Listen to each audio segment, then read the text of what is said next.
Well, hasn't Stuart Donald had a very busy opening few days as Sunderland owner? Martin Bain, sacked. Academy manager, gone. Head of recruitment, gone. A small team of senior executives have been assembled to lead the club forward, and that team of senior executives is being led by Tony Davison, who has just joined us from Spurs, and he's been given the title of managing director. Oh, and Jack Ross is now our new manager. But before I get into that, I do want to kind of put on record my sort of thoughts and sympathy, really, because a lot of members of staff behind the scenes, from people in the ticket offices to cleaners to dinner ladies, you know, there are hard-working, honest working people in that club who are losing jobs for various reasons. Apparently, there's lots of areas behind the scenes in the club that are heavily overstaffed unnecessarily, so the outcome of the club is huge for reasons. Stuart Donald has had to make those cuts. It is a business,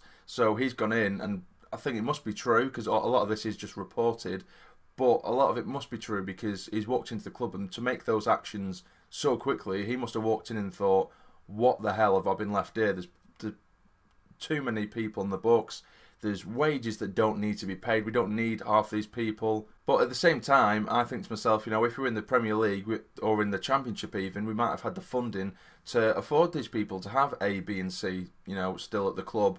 So that's down to mismanagement at the club and also to the players. Because like I say, if we were in the Premier League or the Championship, we might have been able to fund them. So Ellis Short and Martin Bain, or whoever, you know, at the top who's made these decisions to have this amount of people, and the players, because now we're in League One, we probably can't afford them. We can't deal with that unnecessary outcome. He's trying to cut costs where he can. Stuart Donald, so I have no blame to put on him.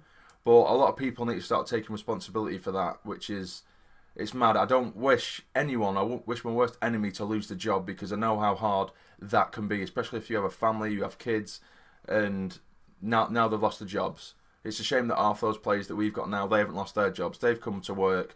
Well, I say work, they don't work, do they? They've given poor performances for the last few seasons, and if anyone else did that at their job, then they get sacked, but they get to sit getting, you know, 15, 20 grand a week, Rodwell 70 grand a week, and play shit or not play at all.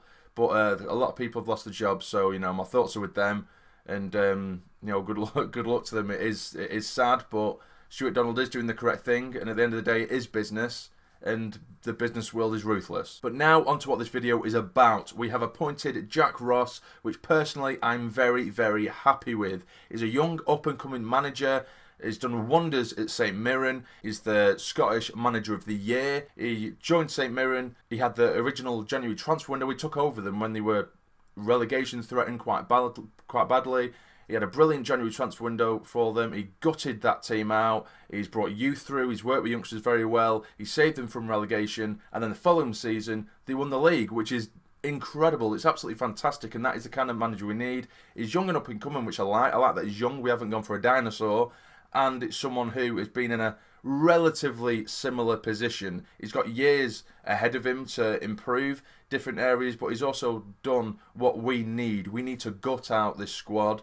And he has the experience in that, and he's worked with youngsters, which I'm hoping we base our squad around youngsters, the likes of McNair, Gooch, Honeyman, Robson, maybe. Players like that, or Madger, or Sorrow, some of those players, they need the right coach to give their progression the attention it needs. And also, apparently, his wages, Jack Ross's wages, they have been times by 5 in comparison to the wage he was getting at St Mirren.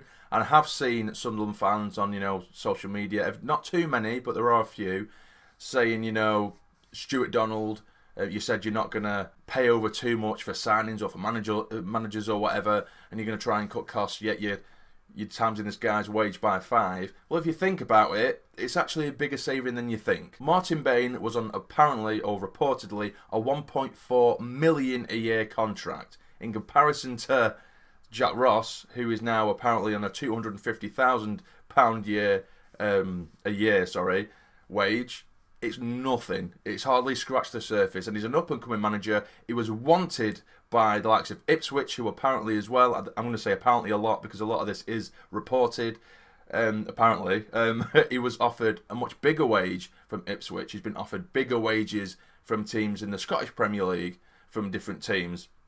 So for him to come to us, it weren't necessarily just the money that has attracted him. He's seen this project and it's something he wants to do. He's passionate about, which is fantastic. I think is a perfect fit right now. I'm not going to get too ahead of myself, but for the minute, I've bought into Stuart Donald's mentality, and I'm just riding. I'm riding this positivity train right now because surely it can't be any worse than what we've already had. I've read plenty of reports as well as to his style of play. Apparently, he is quite attacking. He likes to play out from the back and attack. And there's been comments from St Mirren supporters and stuff like that, where we tried to get a bit of info on Jack Ross, and they've said, you know, there are times where he might be a goal down, but he never just sits back and tries to absorb the pressure. He'll still attack, which can sometimes result in a 3 or 4-0 loss, but they will work their socks off for that guy.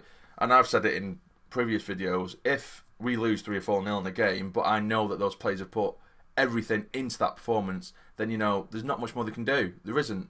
But there's obviously been times in the past, almost every single game, where players are, you know, hiding under the radar and they're not putting the effort in. They're putting 20% effort, if that, in, and we're getting beat. That's what I don't accept. That is what I don't want. That's not what I like.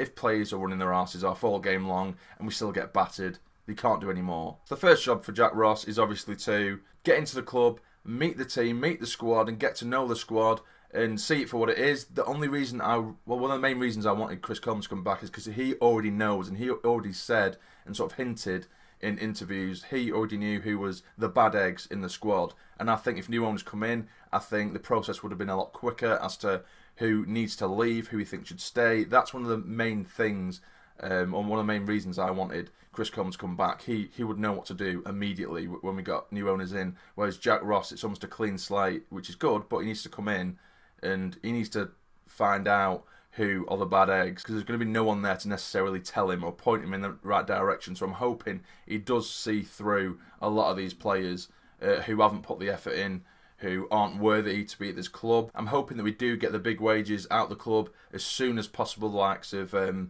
Barini, Kazri, Katamol, maybe Oviedo as well. I'm hoping that we can get them out of the club as soon as possible, so then he can start to build his own team. And I'm really, really excited to see what kind of team he does build.